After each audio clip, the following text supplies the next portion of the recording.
welcome all, and welcome Mr. Barry Peatling to the Barry Peatling Sports Show.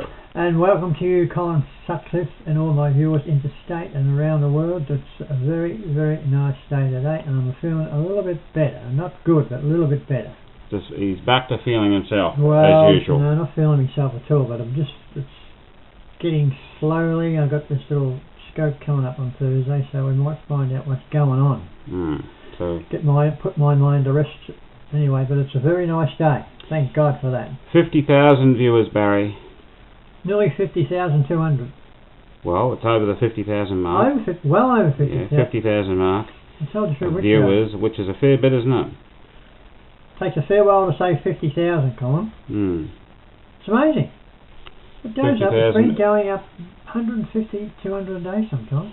The popularity of you or your channel or your information is intriguing and amazing. Well, it's intriguing me, including the rest of the world too. So there we go. So let's talk about the cricket, Barry. Not much to talk about because the game was about a month ago. It seems like about a month ago. Feels like it. This big gap between third and fourth test. Mr. Indian men they've taken over the show. They demanded they wanted this test. Yeah, they demanded they wanted this test 3 days later. We wanted 6 days. 6 days, a 7-day rest. Yeah, nearly a week, isn't it? Yeah, it's been a week. Yeah. That's I probably went out for holiday now, swim down in the what's the big river over there? Oh, the Nile. They've probably gone over there. The Ganges. The Ganges, yeah. Yeah, that's it. Now, Australia played out a draw in the third test. What's your thoughts on that, Barry? Well, I must say, Australia was a bit of a culprit to that because I could not believe Steven Smith just kept batting. I mean, they had no chance of getting 300, let alone, they finished up 350 front, weren't they? Yeah. And they had no chance at all. Of course, the next day or so, it was just went out a very, very, very boring. But I was telling you before we come on air that there was 4 overs to go and 4 wickets to get. And I don't know who asked who to call it off. No, but I don't know. I reckon the Indians would have asked Australia. Yeah, I think they've been asking Australia for a few overs. No, but Smithy, if I was captain, I'd say, listen, mate, there's 4 wickets to get, we've got 4 overs to go. Until we get to the last 3 balls, we're still playing. Well, that's what they should have done. I cannot believe that. I mean, it's happened before. Well, gentleman's agreement. But anyway, so they called up, and it was a very, very boring finish.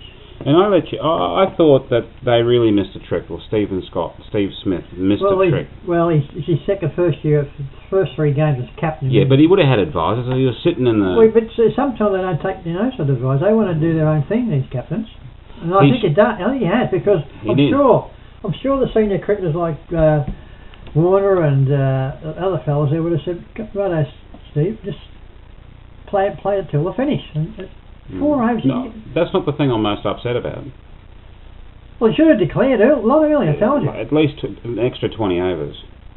They batted right up till 5 minutes to stumps, then they had about 10 minutes to stumps, and then they batted till lunchtime. But anyway, it was just a very, very, very boring finish to a good game of cricket. At the very most, they should have had a burst in the morning and 20 overs before lunch. Right. And instead they batted till lunchtime, and that was that.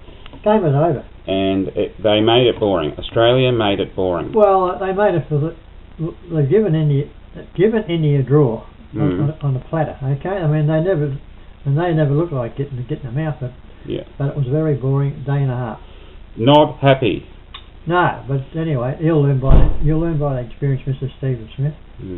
Now, Dhoni, who I recently saw on the BRW Sports Rich List, is earning he's a billionaire. $38 million last year. He's nearly a billionaire. Just retired.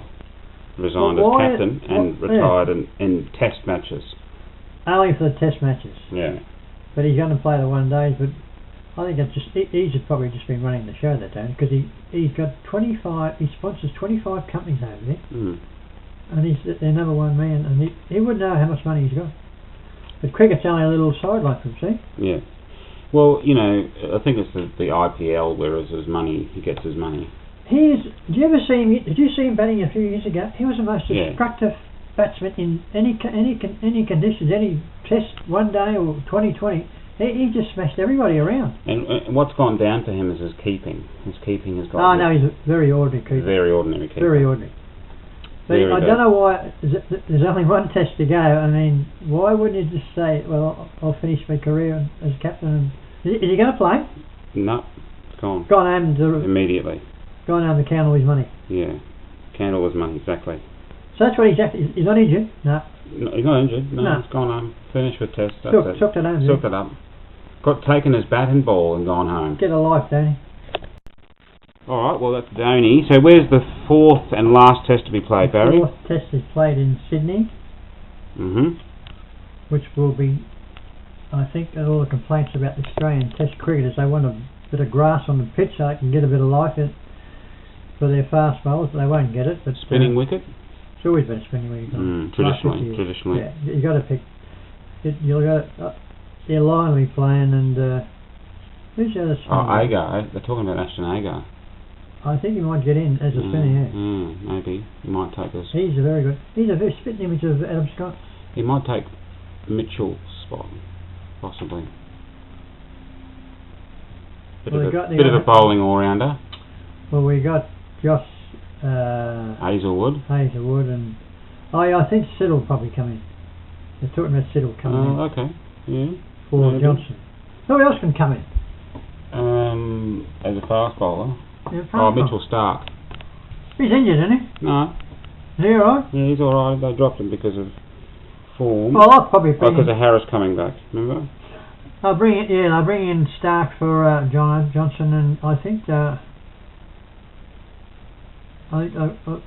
will put him in the 11 because he can bat too. Yeah.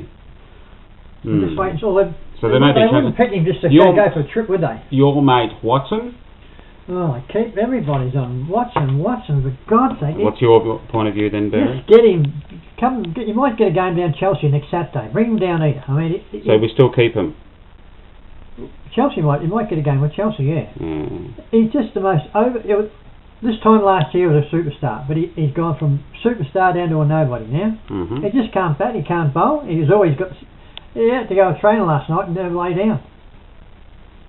He's just a hypochondriac now. He's always got something wrong with him. Yeah, he's a bit of but he misses all the time. He doesn't seize his opportunity. No, I mean he had a couple of starts, last couple of tests, 25, 30. Yeah, but So get rid of him. The more I talk about, the more I get upset my stomach. Ashton Agar to replace him as the batting all-rounder. Yeah, and he is a bat. He can bat. I mean, at 98, I'll never forget that when he made against England last year. First test.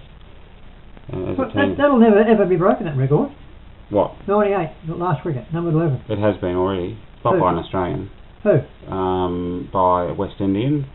Otis.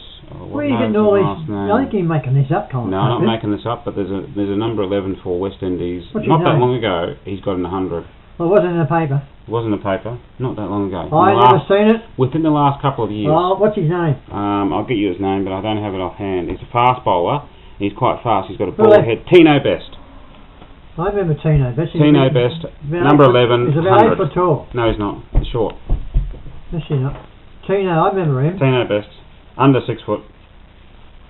I don't know where you get these things, Colin. I never seen anything about that. That would have made headlines on paper. Number 11. Number 11. And he made 100. He made 100. He's got the record. Are they playing the blind people? I'm playing an international team. International blind team.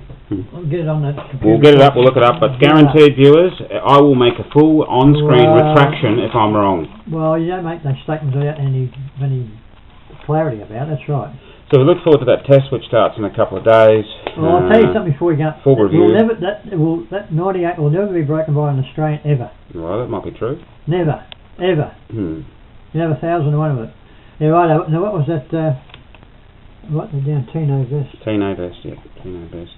So that brings us to the Cheerios then, Barry.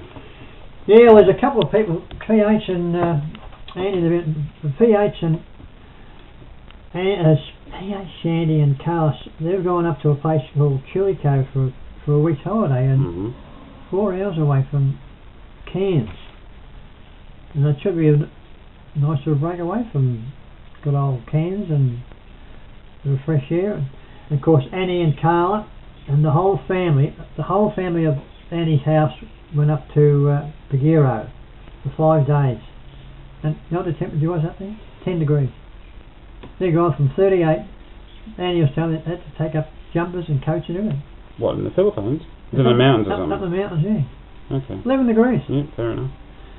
Yeah, of course, Piastis reckons that it's pretty good where they're going, and he's telling me about Jerry's coming back from New South Wales, or went over to New South Wales again, but I hope you enjoy it, PH and Sandy and Carlos, up where you're going. It should be a nice little break for you. And that's nearly just about all for today, Colin Satu. Very good. Oh yeah, I must mention there, Kumat Sangakkara. Yes. Yeah, this is very important. Yep. He made his 12th 200. Yep. And you tell me before we come on air that it hasn't. I thought that would have been easier, a record, but Don Bradman has made 13 200s. Yep. I mean, I didn't realise. I knew he made 2600s. That was a record for about 30 years till Alan Border broke it. So 13 200s. Yeah, he went on. How many 300s did he make? Oh, he made 2 or 3 of those, didn't he, or something like that. He made a couple. 334, I think, is his record score. It was only two 300s. Might have been 2 or 3. When I say only 2 300s, yeah. I mean 1 300 is pretty special. But that Sangakkara, whatever his Yeah, name he can play, can't he? It's extraordinary, Colin. It's extraordinary. So that's about all we got for today. And that's goodbye from me. We'll see you next week. Bye bye.